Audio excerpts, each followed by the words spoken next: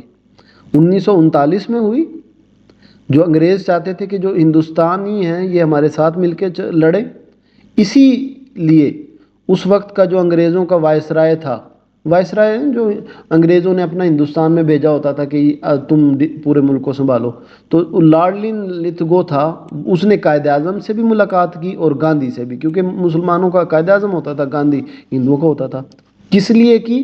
حمایت کے لیے، کہ بھئی آؤ ہمارے ساتھ مل کے لڑو۔ بات سمجھ آ رہی ہے؟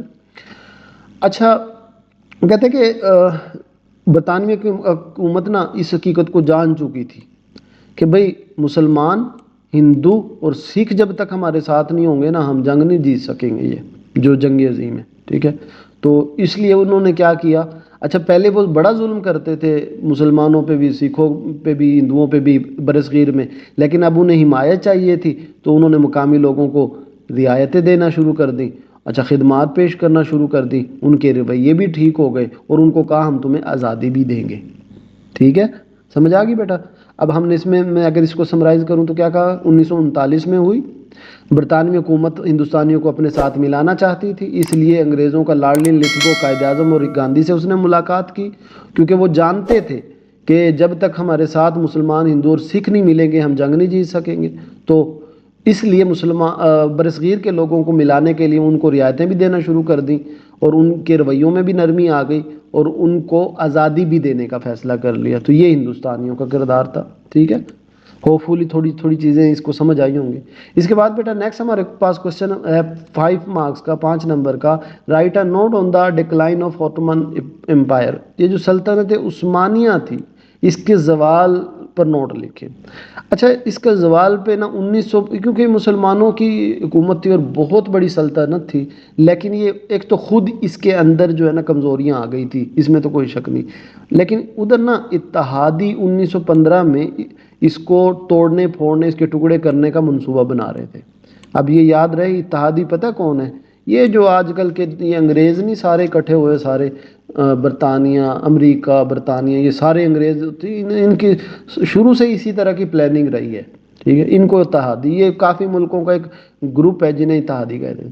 تو اچھا، زوال ہم بتا رہے تھے سلطنت عثمانیہ کا، ہم نے کہا کہ 1915 میں نا شروع میں ہی، اوائل میں ہی اتحادی جو ہے نا سلطنت عثمانیہ کے ٹکڑے کرنے کے منصوبے میں لگ گئے۔ ایک تو بات ہم نے یہ کر دی، اور اس منصوبے میں طے یہ ہوا تھا، جو سلطنت عثمانیہ کا جو دارالحکومت ہوتا تھا قسطنطنیہ، وہ خفیہ ایک انہوں نے معاہدہ طے کیا اتحادیوں نے کہ بھئی قسطنطنیہ ان سے لے کے نا اور سلطنت عثمانیہ کے ٹکڑے کر کے وہ ہم روس کو دے دیں گے، ٹھیک ہے، روس ان کا ساتھی تھا، لیکن یہ اس وقت تو ہوا نہیں، کیونکہ روس خود ٹوٹ پھوٹ گیا جنگ کے جب اس پہ جنگ کے بعد، ٹھیک ہے، جب کہ بعد میں نا کیونکہ روس جنگ سے نکل جو، انہوں نے کہا میں نہیں لڑتا بھائی تمہارے ساتھ، سمجھ آ رہی ہے؟ انہوں نے یعنی دوسرے انگریزوں نے انہیں کہا تھا روس کو کہ ہم تمہیں قسطنطنیہ دے دیں گے اور سلطنت عثمانی کے حصے کر کے وہ تمہیں دے دیں گے۔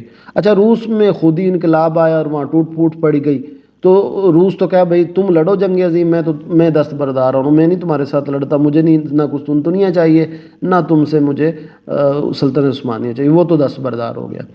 پھر اس کے بعد نا ایک سکائس پائیکاٹ معاہدہ ہوا، اس کی وجہ سے اس میں پھر انہوں نے کہا کہ جی سلطنت عثمانیہ کو تو توڑ دو، اس کو تقسیم کرو، ٹھیک ہے، تو یہ چیزیں وجہ بنی سلطنت عثمانیہ کی۔ خیر، اس میں یہ نہیں بتایا کہ اندر میں بھی مسلمانوں کے آپس میں لڑائی چل رہی تھی، لیکن ہم نے باہر کی بات کرنی ہے، تو یہ کچھ سین تھا، ٹھیک ہے۔